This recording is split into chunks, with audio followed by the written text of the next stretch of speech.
कैसे सरकारी योजनाओं का पैसा गबन किया जाता है, ये पीपा जो पड़ा हुआ है साणंद के गोधावी के इस प्राइमरी स्कूल में, ये उसका क्लासिक एग्जाम्पल है। बच्चों के लिए साफ पीने का पानी जो प्रोवाइड करना था, उसके लिए साणंद के करीब 76 गाँव में 76 गाँव के जो सरकारी स्कूल हैं उनमें आरओ वाटर प्लांट लगाए जाने थे, लेकिन उसके नाम पे आप देखिए ये पीपे पकड़ा दिए गए हैं स्कूल में।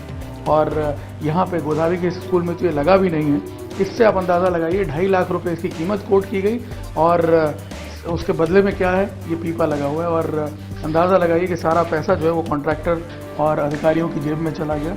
लेकिन देखिए कैसे डिफरेंस आपको पता चलेगा। सरकारी योजना का क्या हाल है उस पीपे में आपने देखा, और यहाँ आप देखिए जो स्कूल अथॉरिटीज़ हैं उनसे हमें पता चला कि उन्होंने एक प्राइवेट कंपनी की मदद से एक प्यूरीफाइंग प्लांट जो है वो लगवाया है। और इस तरह का होता है एक प्रॉपर जो प्यूरीफाइंग प्लांट होता है, इस तरह से ये प्यूरीफाइंग प्लांट काम करता है। इसमें बाकायदा सब फिल्टर्स लगे होते हैं, पानी आने और जाने की एक प्रॉपर सिस्टम होती है, उस तरह से इसे फॉलो किया जाता है।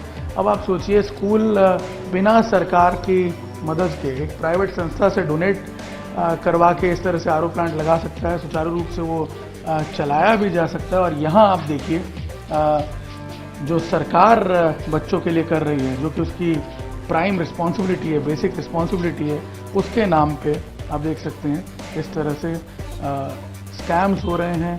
जो सरकारी पैसा है वो तो गबन हो ही रहा है, लेकिन उसके साथ साथ बच्चों के स्वास्थ्य का भी ध्यान नहीं रखा जा रहा। बच्चों के स्वास्थ्य के साथ भी खिलवाड़ किया जा रहा है। उन्हें जो पीने का साफ पानी मिलना चाहिए गाँव में, उस योजना में भी स्कैम हो रहा है।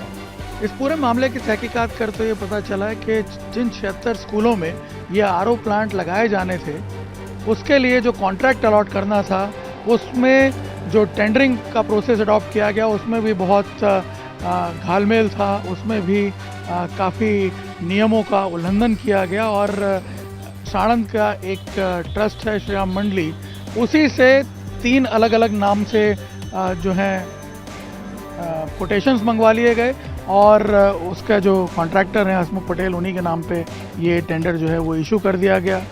हमने कोशिश की हसमुख पटेल से कांटेक्ट करने की, लेकिन यहाँ उनके घर और ऑफिस पे आकर के पता चला कि वो पिछले 3 दिन से अपने घर पर आए ही नहीं हैं। यानी इस बात का इल्म उन्हें हो चुका है कि जो पूरे मामले में गड़बड़ी हुई है, अब सबसे पहले पकड़ करके उनसे ही पूछताछ की जाएगी। और यदि हसमुख पटेल से पूछताछ होती है तो उन तमाम अधिकारियों के नाम भी खुलेंगे जो इस पूरी प्रक्रिया में इन्वॉल्व हैं। आप अंदाज़ा लगाइए किस हद तक नियमों को ताक पे रखा गया कि 76 स्कूलों के कॉन्ट्रैक्ट एक साथ दे दिए गए और उसमें से करीब 42 से ज़्यादा स्कूलों का पेमेंट भी हो चुका है, जबकि अभी तक वहाँ पे आरओ प्लांट लगे ही नहीं हैं। और जिसे आरओ प्लांट कहा जा रहा है वो मात्र पीपे यानी लोहे के जो ड्रम हैं, उससे ज़्यादा और कुछ नहीं है।